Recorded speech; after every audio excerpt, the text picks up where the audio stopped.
રસોડામાં તેલ ઢોળાય ને એટલે સમજો કે મૂડ ગયો. પણ શું તમને ખબર છે કે એનો ઉપાય કોઈ મોંઘા ક્લીનરમાં નહીં પણ આપણા મસાલાના ડબ્બામાં જ છે? હા, આજે આપણે રસોડાની આ સામાન્ય આફતને એકદમ સહેલી બનાવી દઈશું. તો ચાલો જોઈએ કે આ ચીકણી મુશ્કેલીમાંથી કેવી રીતે મિનિટોમાં બહાર નીકળાય. જરા વિચારો, મસ્ત મજાની રસોઈ ચાલી રહી છે, બધો માહોલ સેટ છે, અને અચાનક ધડામ, હાથમાંથી તેલની બોટલ છટકી જાય છે. ફ્લોર પર, કાઉન્ટર પર બધે જ તેલ. એક ક્ષણ આવે ત્યારે ખરેખર લાગે કે બધું કામ વધી ગયું, બરાબર ને? હા, આમ જુઓ તો આ એક નાની અમથી ઘટના છે, પણ જો એને સાફ કરવાની રીત ખોટી હોય ને તો એક મોટી માથાકૂટ બની શકે છે. અને સાચું કહું ને તો મોટાભાગના લોકો આ ભૂલ કરે જ છે. જેવું તેલ ઢોળાય એટલે તરત જ આપણો હાથ પેપર ટુવલ કે કોઈ કપડાં તરફ જાય છે. પણ સાચું માનજો, આ જ સૌથી મોટી ભૂલ છે.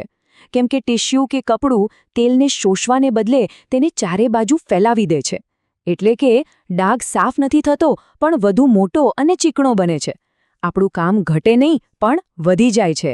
તો સવાલ એ છે કે જો ટિશ્યુ પેપર કામ નથી આવતું તો પછી સાચો રસ્તો શું છે? સારા સમાચાર એ છે કે આના માટે કોઈ ખાસ કેમિકલવાળા ક્લીનર ખરીદવાની બિલકુલ જરૂર નથી. જાદુઈ અને અસરકારક ઉપાયો તો આપણા રસોડાના કબાટમાં જ તૈયાર પડ્યા છે. તેલના તાજા ડાઘ સામે લડવાનો સૌથી સારો અને પહેલો ઉપાય છે રસોડાનો પાવડર. હા, આ પાવડર તેલને સ્પોન્જની જેમ શોષી લે છે, એને ફેલાતું રોકે છે અને આખી સફાઈને એકદમ સહેલી બનાવી દે છે. ચાલો જોઈએ આ કેવી રીતે કામ કરે છે. આપણો પહેલો હીરો છે મીઠું. એ માત્ર જમવાનો સ્વાદ જ નથી વધારતું, પણ એક જબરદસ્ત તેલ શોષક પણ છે. જ્યાં પણ તેલ ઢોળાયું હોય ત્યાં દિલ ખોલીને મીઠું છાંટી દો અને બસ 1-2 મિનિટ રાહ જુઓ. મીઠું બધું તેલ શોષી લેશે. ખાસ કરીને જો ડાઘ મોટો હોય તો જાડું મીઠું વાપરવું વધુ સારું. પછી તો બસ સાફ કરી નાખો, કામ પૂરું. બીજો સુપર હીરો છે બેકિંગ સોડા. આ પણ તેલ શોષવામાં માહિર છે અને એનો એક મોટો ફાયદો એ છે કે તે તેલ સાફ કરવાની સાથે સાથે જો કોઈ દુર્ગંધ હોય તો એને પણ શોષી લે છે. એટલે કે એક કાંકરે બે પક્ષી. હવે માની લો કે તેલ ખૂબ વધારે અને જાડું ઢોળાયું છે, તો એના માટે મકાઈનો સ્ટાર્ચ એટલે કે કોર્નફ્લાવર શ્રેષ્ઠ ઉપાય છે. એની શોષણ શક્તિ ખરેખર અદ્ભુત છે. તે મોટામાં મોટા ડાઘને પણ ઝડપથી શોષી લે છે અને એને આગળ ફેલાતું અટકાવે છે.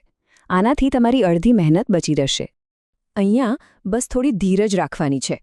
મકાઈનો સ્ટાર્ચ છાંટ્યા પછી એને પોતાનું કામ કરવા માટે થોડો સમય આપો, લગભગ 5થી 10 મિનિટ.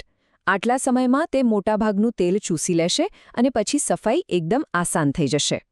ચાલો માની લઈએ કે ઘરમાં મીઠું કે બેકિંગ સોડા નથી, તો શું? ચિંતા કરવાની કોઈ જરૂર નથી. આપણો રોટલી બનાવવાનો સામાન્ય ઘઉંનો લોટ પણ આ કામ કરી શકે છે. આ એક ઇમરજન્સી ઉપાય જેવું છે. બસ તેલ પર લોટ છાંટો, થોડીવાર રાહ જુઓ અને પછી સાફ કરી લો. છે ને એકદમ સહેલું?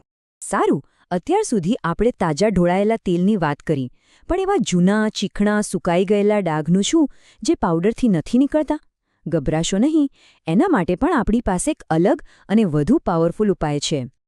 આનો જવાબ છે ડિશ ધોવાનું લિક્વિડ અને ગરમ પાણી. ડિશ સોપમાં એવા તત્વો હોય છે જે તેલના કણોને તોડી નાખે છે, જેનાથી તે સપાટી પરથી સહેલાઈથી છૂટા પડી જાય છે. સ્ટવ પર કે કાઉન્ટર પર જામેલી ચિકાશ માટે આ દ્રાવણને થોડીવાર લગાવી રાખો. પછી જ્યારે તમે એને લૂછશો ત્યારે બધી ચિકાશ ગાયબ થઈ જશે. આપણે ઘણી બધી રીતો જોઈ, તો ચાલો આ બધી માહિતીને એક સરળ ચીટશીટમાં ગોઠવી દઈએ, જેથી ક્યારે પણ તેલ ઢોળાય તો તરત જ ખબર પડી જાય કે કઈ પરિસ્થિતિમાં શું વાપરવું. તો સારાંશ એકદમ સિમ્પલ છે. જો તેલ હમણાં જ ઢોળાયું હોય તો મીઠું કે બેકિંગ સોડા વાપરો. જો ડાઘ મોટો અને જાડો હોય તો મકાઈનો સ્ટાર્ચ સૌથી બેસ્ટ છે. ઘરમાં બીજું કંઈ ન હોય તો લોટ તો છે જ. અને એવા ચીકણા, સુકાઈ ગયેલા ડાઘ માટે ડિશ સોપ અને ગરમ પાણીનો કોઈ મુકાબલો નથી. તો આ બધી ટિપ્સ જાણ્યા પછી હવે રસોડામાં તેલ ઢોળાય તો ટેન્શન લેવાની જરૂર નથી, ખરું ને? હવે કોઈ પણ ચીકણી પરિસ્થિતિનો સામનો કરવા માટેના બધા હથિયાર આપણી પાસે છે. તો હવે કહો, આવા નાના મોટા ડાઘથી ડરવાની શી જરૂર?